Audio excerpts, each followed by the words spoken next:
They say the worst betrayals don't come from enemies, but from the ones you trust the most. So when the bride's veil was lifted and Daniel kissed his new wife, the last thing anyone in the church knew was that the man they were cheering for had already spent last night in her sister's bed. Amara didn't flinch as the crowd erupted in applause. She only smiled, slow, deliberate, poisonous. Every cheer for Chika felt like a knife, but it didn't matter. The trap was already set. Tonight, while everyone toasted to love, a secret pact would begin to unravel a life. Her sister's life. Because this marriage wasn't born from love, it was born from revenge. Let's take it back to the beginning. Amara had always lived in shadows, not because she lacked light, but because her sister burned brighter. From the moment Chika was born, their parents adored her with the kind of affection that left no room for anyone else. Chika's first laugh had been celebrated as though it were a miracle. Her first words repeated with pride to anyone who would listen. Every birthday was a grand affair, with cakes large enough to feed the entire neighborhood. Amara's birthdays were quieter affairs. A small cake, a pat on the head, and a distracted smile from her mother, who was already fussing over Chika's school projects or dance rehearsals. It wasn't that Amara wasn't worthy. She was intelligent, poised, and carried a sharp beauty that demanded a second glance. But compared to Chika's effortless charm, her radiance and her ability to win people over with a single smile, Amara always came second. Even their father, who tried to hide his favoritism behind fatherly lectures, couldn't help but beam whenever Chika entered the room. Amara noticed. She always noticed. Resentment grew quietly inside her, like a vine wrapping around her ribs, tightening with every year. And by the time she reached her 20s, it wasn't just bitterness anymore. It was fury. It was at a friend's birthday party that Amara's fate twisted. She hadn't wanted to go at first. Crowds weren't her thing, and she hated watching Chika steal the spotlight whenever they went out together. But that night, Chika had plans with her friends, and Amara attended alone. The music was loud, the drinks flowing, and everyone seemed to be laughing too easily. Amara sat at the edge of the room, nursing a glass of wine, invisible as usual, until he walked in. Daniel. He wasn't the kind of man who blended into a crowd. He carried himself with the easy confidence of someone who knew people were watching and enjoyed it. Broad-shouldered, impeccably dressed, and with a smile that seemed carved for sin. Daniel drew attention without even trying. Amara didn't expect him to notice her. Men like him rarely noticed women like her. Not when there were brighter stars like Chika in the world. But as the nights wore on, his gaze kept finding hers. Finally, he crossed the room and stopped right in front of her. "You look like you'd rather be anywhere but here," he said, his voice low and smooth. Amara asked a bro, "That obvious?" He chuckled, leaning closer, only to someone who feels the same. It was such a simple exchange, but it was enough to shift something inside her. For the first time in a long time, someone saw her, not her sister's shadow, not the forgotten daughter, her. They spoke for hours, tucked into a quiet corner while the party raged on. Daniel was charming, but more than that, he was attentive. He listened. He asked questions no one ever cared to ask. He wanted to know her dreams, her frustrations, her secrets, and with every word, Amara found herself unraveling in his presence. By the time the night ended, she was already addicted. Weeks passed, and their meeting became more frequent. Coffee dates turned into late-night dinners into stolen kisses, and stolen kisses into something deeper. Amara fell hard and fast. But one evening, sitting across from him in a dimly lit restaurant, the bitterness she had carried for years slipped out in a single dangerous confession. My parents never loved me the way they loved her, Amara muttered, swirling the wine in her glass. Chika was always the golden child, always perfect, always better. No matter what I did, I was never enough. Daniel's eyes narrowed with interest. And how does that make you feel? He asked. Amara gave a bitter laugh. How do you think? Sometimes I wish I could take everything away from her. Just once, I would like to watch her fall. It was meant to be a joke, a moment of drunken vulnerability. But Daniel didn't laugh. He leaned back in his chair, studying her, and then a slow smile curved across his lips. What if you could? He asked softly. Amara froze, her breath catching. What do you mean? She asked. Daniel leaned forward, lowering his voice until it was almost a whisper. What if you could take everything she has?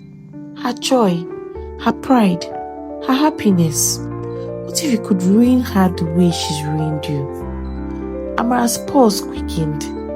She had never spoken her darkest thoughts aloud, never even entertained them as more than fantasies.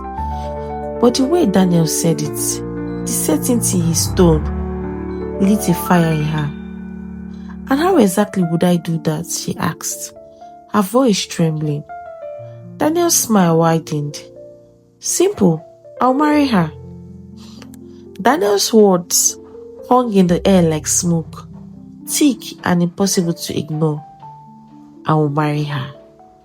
Amara blinked, certain she had misheard. What?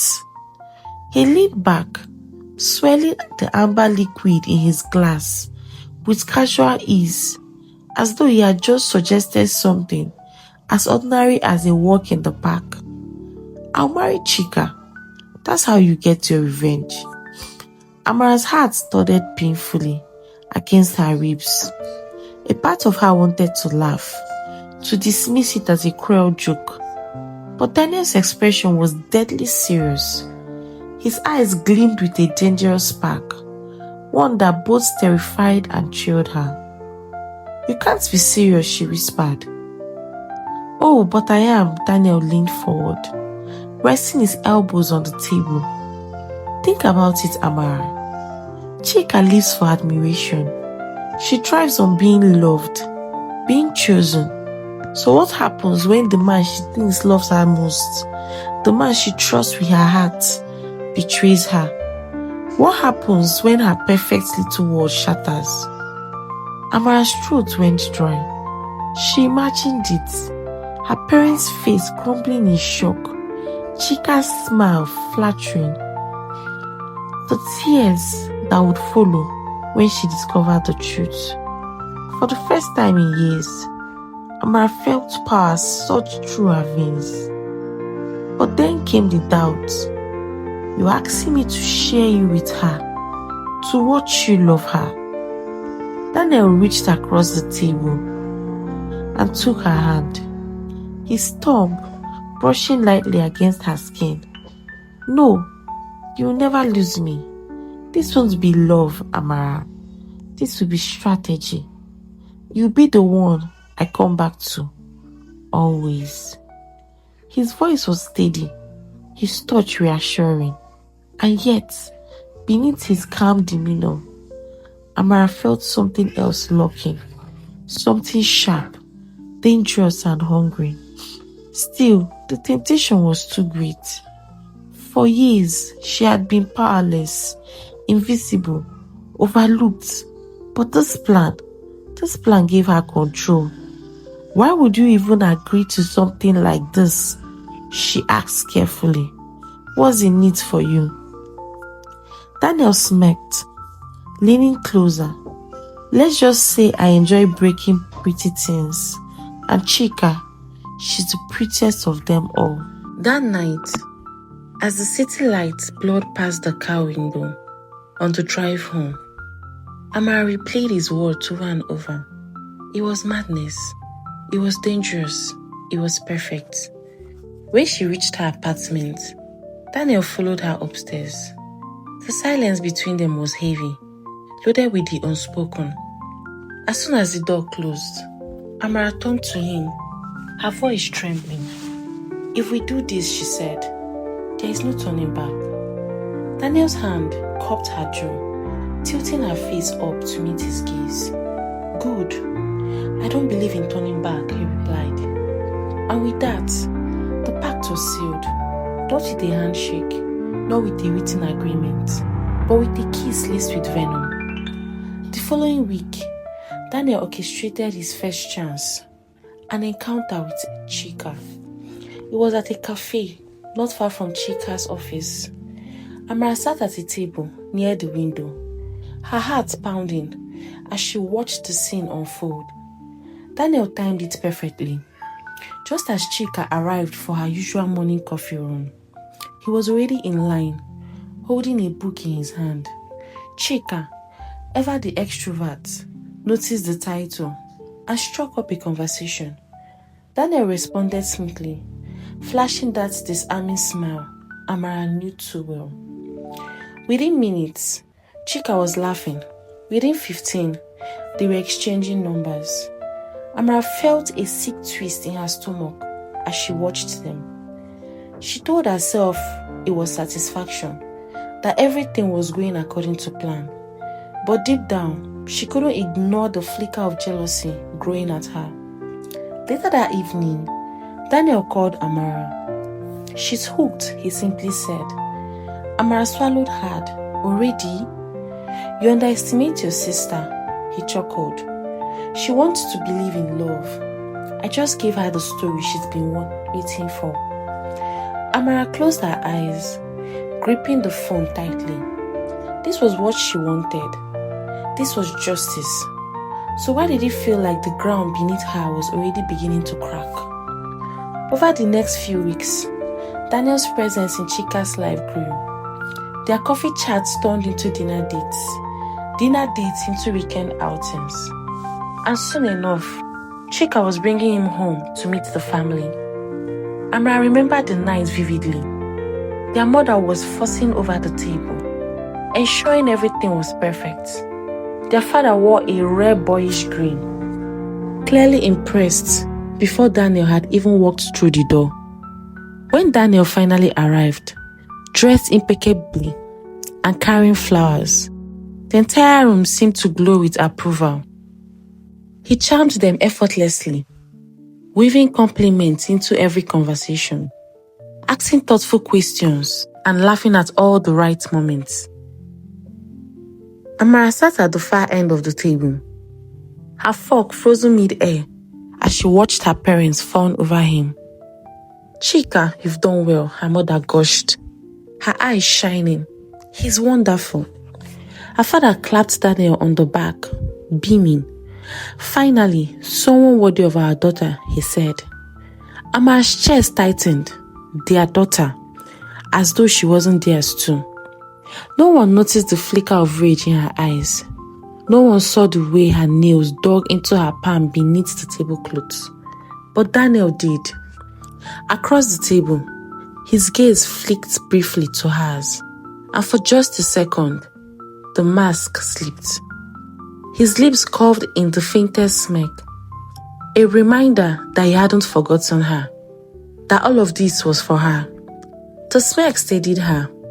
Amara forced herself to smile, raising her glass in a toast. To Chika and Daniel, she said, sweetly, her voice laced with venom no one could hear. May their happiness last forever. The table erupted in cheers. Chika beamed. Daniel raised his glass, and Amara silently promised herself that forever would be very, very short. The weeks that followed felt like torture wrapped in silk. On the surface, everything seemed perfect. Chika was glowing, her laughter brighter than ever, as she floated through the house humming songs Amara didn't recognize. Their parents were beside themselves with joy, constantly praising Daniel's name as though he were a gift sent from heaven. But for Amara, every moment was a needle under her skin.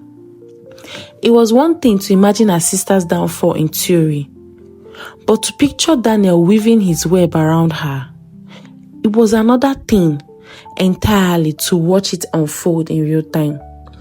Watching her sister fall head over heels for the very man who whispered promises in Amara's ears. Some nights, Amara lay awake, replaying Daniel's words. "You'll be the one I come back to, always." She clung to those words like a lifeline, even as doubt clawed at her chest. Despite his growing entanglement with Chika, Daniel never stopped seeing Amara. Their hidden meetings were more dangerous now. Hidden, hurried, and charged with forbidden energy. One evening, after a family dinner, where Daniel had spent the night sitting beside Chika, holding her hand under the table, he slipped out under the pretense of a late meeting.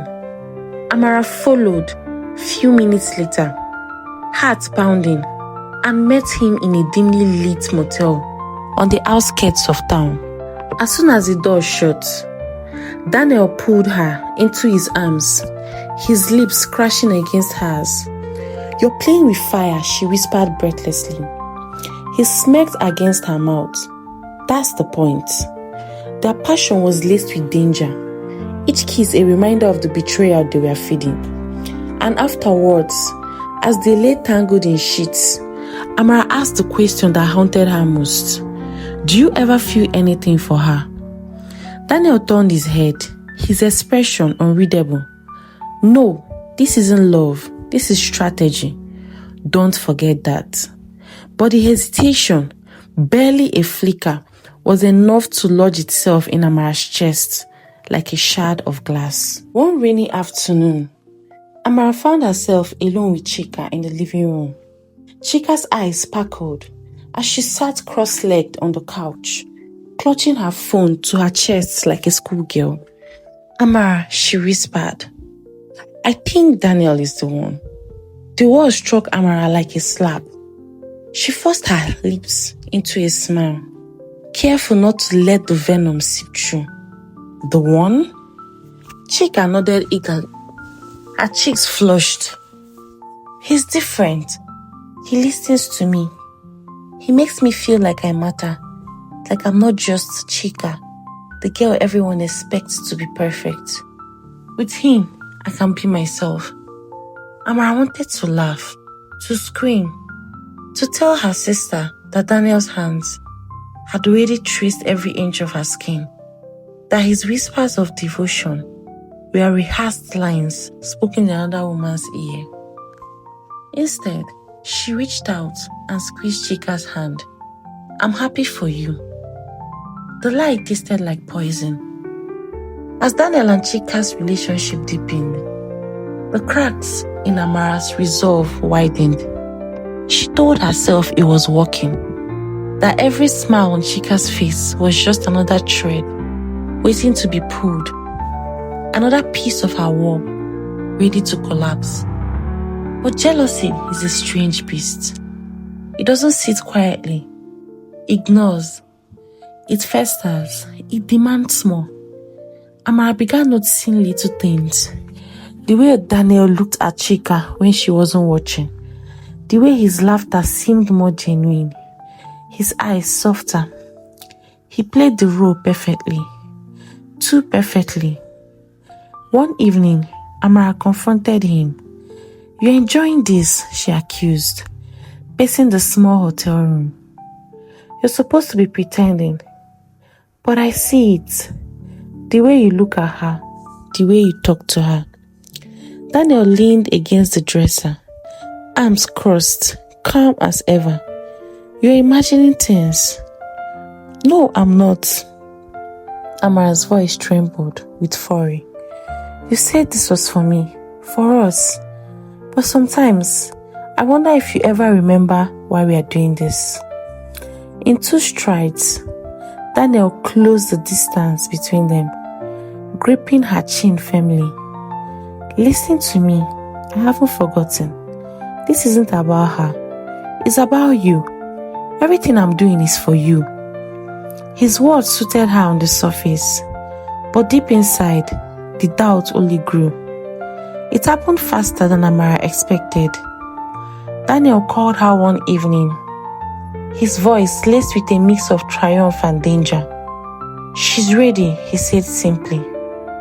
Amara's pulse quickened. Ready for what? He replied, for me to ask her to marry me. The world tilted beneath Amara's feet.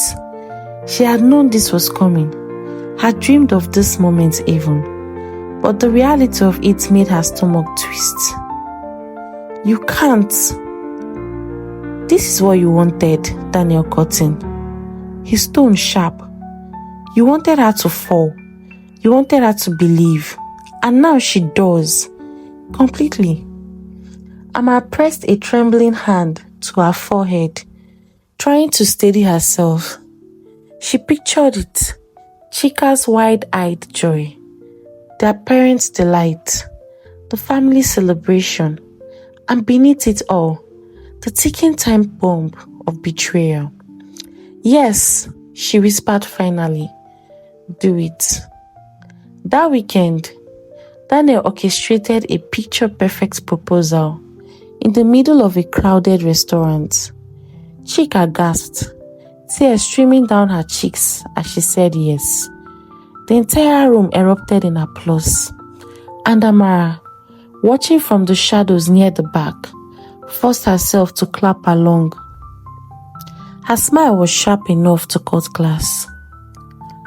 The days following the proposal were a whirlwind of celebration.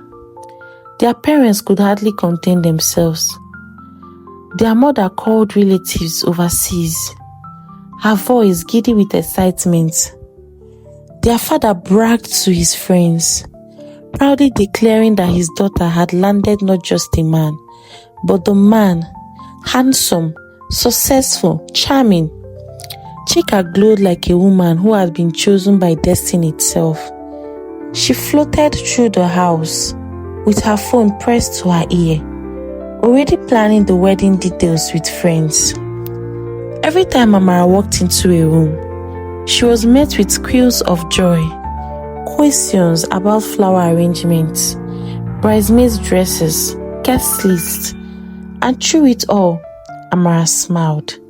Smiled until her cheeks hurt, smiled until her jaw ached, smiled because if she didn't, the bitterness bubbling inside her would burst out like poison. Amara, Chika said one afternoon, flopping onto the couch beside her, I want you to be my maid of honor. The words cut like glass. Maid of honor, the supporting role, the shadow, always the shadow.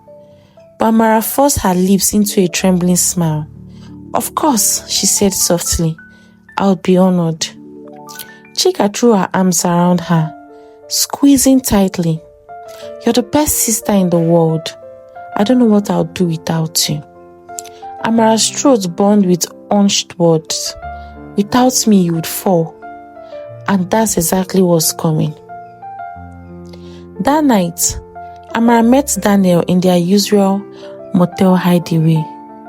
She asked me to be her maid of honor, she spat, pacing the room. Do you have any idea what that feels like? To stand beside her, smiling, while she marries the man who... She broke off, her voice shaking. Daniel leaned lazily against the headboard, watching her with amused detachment. The man who what? The man who belongs to me, she hissed. For the first time, Daniel's smile faltered. He swung his legs over the edge of the bed, rising to his full height, his gaze sharp. "Don't forget the plan, Amara. You wanted her ruined. This is how we do it." Amara clenched her fists. I hate how convincing you are. Sometimes I think even you believe your own acts." Daniel stepped closer, brushing a strand of hair from her face. "Then let me remind you." His lips found hers in a bruising kiss. His touch, both a reassurance and a warning. "You're the one I come back to always." The words suited her for the moment, but deep inside, the cracks in her trust widened. The wedding preparation consumed the household. Chika dragged Amara to bridal boutiques, chattering excitedly as she tried on gown after gown. Their mother beamed, offering endless suggestions, while Amara sat quietly in the corner, her smile frozen in place. Every fitting, every cake testing, every rehearsal felt like torture. Not because the plan was failing, but because he was succeeding too well. Daniel was flawless. He held Chika's hands tenderly, whispered sweet nothings, kissed her forehead like she was the only woman in the world. To anyone watching, he was the perfect fiancé. And Amara began to wonder, if the Max was so perfect, was he really a Max at all? One night, unable to hold back her paranoia, she confronted him again. "Tell me you don't love her," she demanded. Daniel raised an eyebrow, irritation flashing in his eyes. "You're asking me the same question over and over. Do you think I'm stupid enough to fall for her?" "Then why do you look at her that way?" Amara snapped, "like she's precious." For a moment, Daniel said nothing. Then he chuckled softly, though there was no warmth in it. "Maybe that's what makes this so delicious. Watching her trust me, watching her love me, knowing it's all a lie." Amara wanted to believe him. She needed to believe him, but a quiet voice inside her whispered otherwise. The night before the wedding, the house buzzed with activity.